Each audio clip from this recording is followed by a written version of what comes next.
యువత మీద ఉన్న పొటెన్షియల్ అట్లాంటివి ఈరోజు కాలక్రమేణా మనం చూస్తే ఎస్పెషల్లీ లాస్ట్ ఒక 5 to 10 ఇయర్స్లో ఈ డ్రగ్స్ అనేది ఒక వ్యాధి, అది ఒక డిసీజ్ అని అనవచ్చు. అంటే సమాజానికి వచ్చిన ఒక డిసీజ్ అని మనం అనుకోవచ్చు.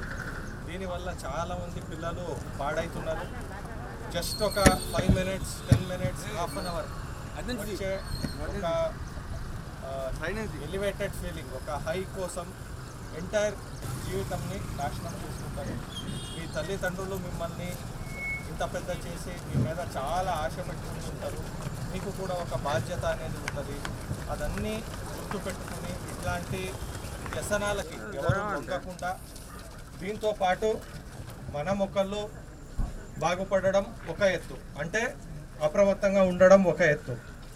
మా పరిసరాల్లో, మా చుట్టుపక్కల, మా కాలేజీలలో, మా స్కూళ్ళల్లో, మా ఇంటి పక్కల కూడా కొంచెం మీరు అప్రమత్తంగా ఒక విజిలెంట్గా మీరు ఉండాలి. ఒకవేళ ఎవరైనా ఇట్లా ఉన్నారు అని తెలిస్తే కాన్ఫిడెన్షియల్గా మీరు లోకల్లో ఉన్న పోలీస్ సిబ్బందికి కానీ వేరే యంత్రాంగం, జిల్లా యంత్రాంగం ఎవరికైనా మీరు తెలియజేసినప్పటికీ మనము ఇమీడియట్లీ యాక్షన్ తీసుకోవడం జరుగుతుంది.